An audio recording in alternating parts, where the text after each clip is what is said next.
Yo, what up, guys? This is Matthew with Shoe Crew TV, and you're watching The Spill with Geuceshotit. You see, I came about the boom with 100 effort. I put you niggas in a tune with 100 effort.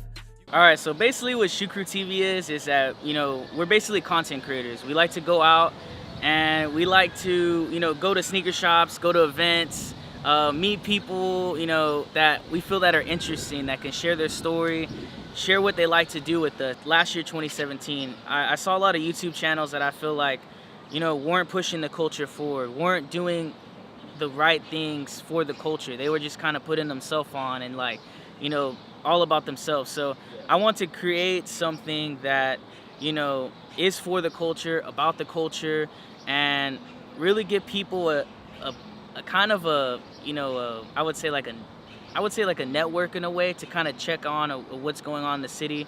Shoe Crew TV isn't about me.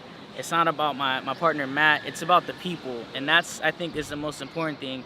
And I think that's why people gravitate towards it, because it's their voice. It's not just us jumping in front of a camera and being like, hey, it's about us. It's about them. It is about us too, in a way. Like, we like to come on camera and stuff and do stuff like that. People know us for that in the beginning of last year, but this year has definitely been focused on the people, on events, on the craft, and just giving that aspect. I think it's very important, and I think we do a pretty good job at doing that. We don't put ourselves in the box. People hear the name Shoe Crew TV and just think, oh, you guys sell sneakers, or you guys, that's all you do is sneakers and stuff like that. We work with everybody. Like, we work with artists. I interviewed Zoe Dollars at South by Southwest, which he's under Future, and that was pretty cool that he even let a no-name like me just invite me in, let him interview him.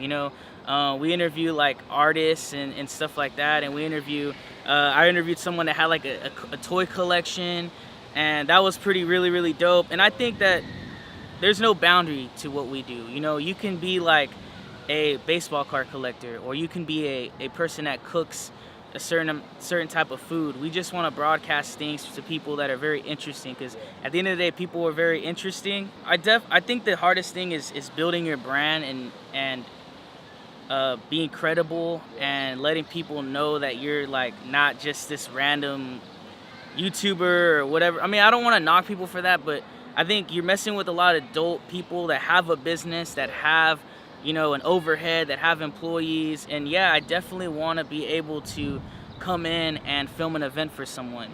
I think it's a lot of work, and I think people just think that videography, anybody could pick up a camera and do it.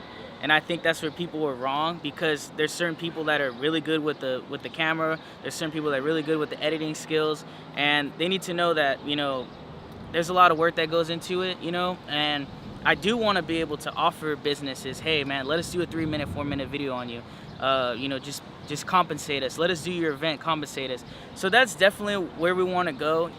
I think the hardest part for me is making people see your vision and making people believe in your brand. Like, I see things like a year from now, and people don't understand that. And I think it's just getting people to buy in, because we are about the culture. We do love the culture, and it's hard to kind of shine bright in this era now where everybody's, doing stuff and kind of like, it's kind of watered down the system. So I think that's the hardest part, is just getting people to believe in you, getting people to rep your brand, because there's people that really like you, and there's some people that they don't care for you. Also, just learning to get better as a videographer, learning to learn new things, and I mean, I think that's kind of been the hardest part, is just I want to do certain things, but I'm hindered because I haven't gotten the time to really spend time and learn these things, because I'm so busy with school and work and my personal life. So